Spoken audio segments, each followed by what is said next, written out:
Hey everybody. Well, I have been getting a lot of inquiries about the little girl dog that we rescued, and we just had to take her back to animal control. Very frustrating, obviously, and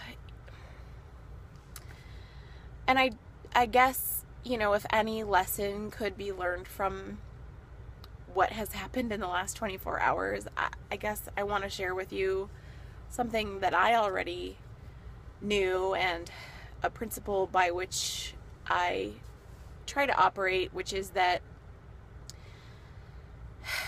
I cannot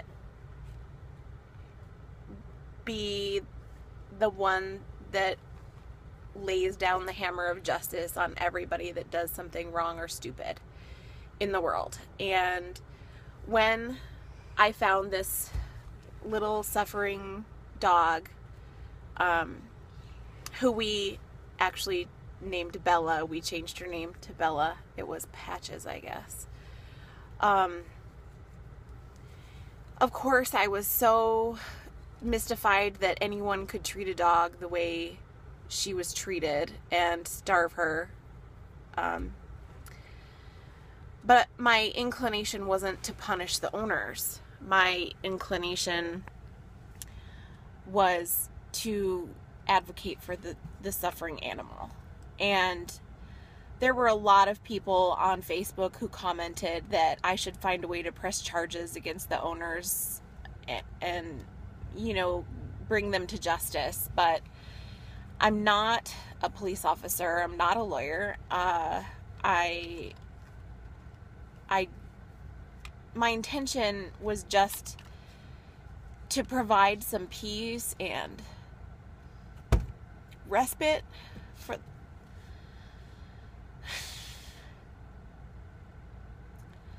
this little dog. And there was a lot to the story, and there's probably a lot that some of you don't know, but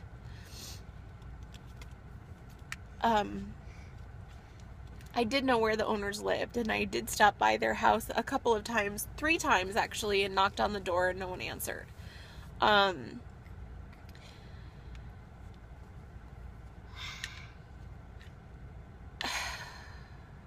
guess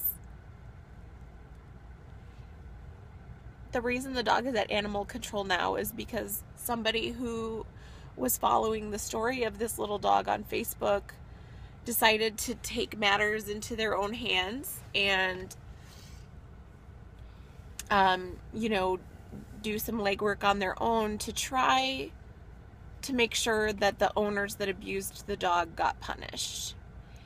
And in that process, the person that did that got so involved that it was to the point where I was concerned she was going to get in trouble with the law, because they seemed to think that perhaps she had the dog and just wasn't giving it to them. So I had to call animal control and let them know I had the dog and why I had the dog and why I had not returned it and how sick it was and what I had done, because I did take it to the vet and got it an exam and got its immunizations updated and got it groomed and got its nails clipped and got it a new collar and a new leash. And my intention was just to help the dog. I am not here to make sure that everybody who does something wrong in the world gets punished. That's God's job, not mine. If I can make the world a better place by helping people or dogs, then that's what I'm going to do. And we just can't make the world a better place by trying to punish people who do stupid or evil things, because there are so many of them, and it's just not our job to lay the hammer down. I don't know, it's like a 5-minute essay on nothing, I feel like, is what I'm doing. But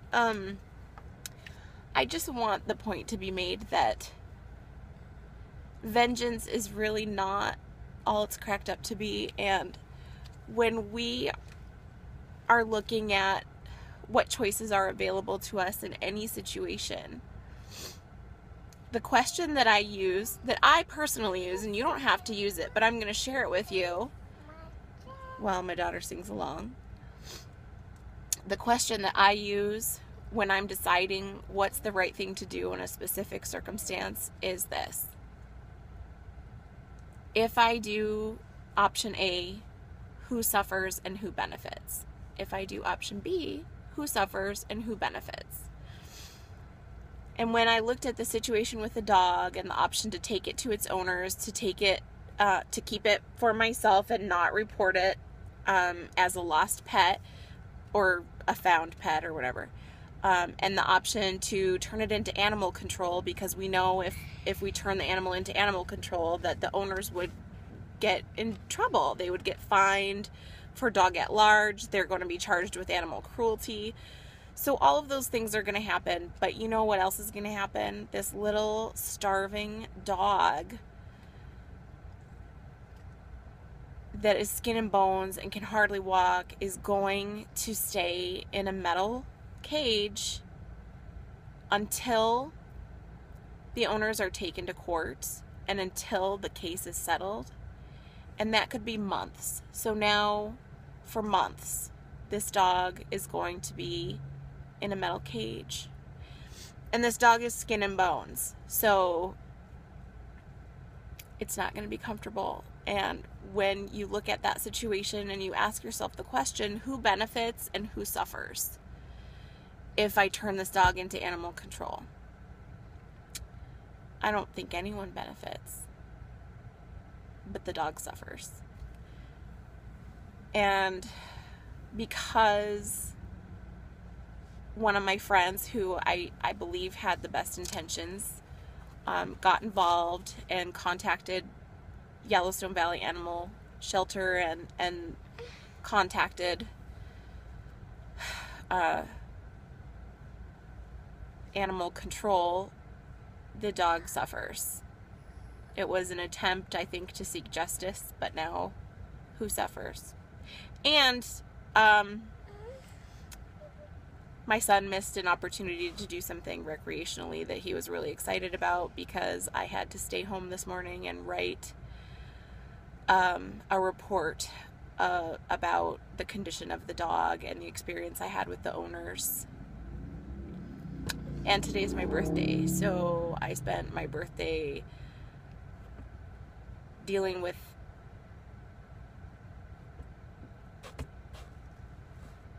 this dog, its owners,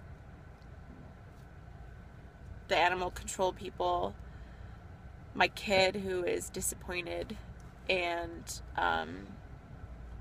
my daughter who just comes along for the ride on everything and can make every situation better with her great attitude. But I just hope that everyone can take away from this experience that, you know, if we're going to make the world a better place, it's not going to be by punishing people. It's not going to be by seeking justice and vengeance. It's going to be, I think, by looking at every opportunity to take action and saying, if I do this, who suffers and who benefits? And then decide if the action makes sense and is worth it. Okay, thanks everyone for listening.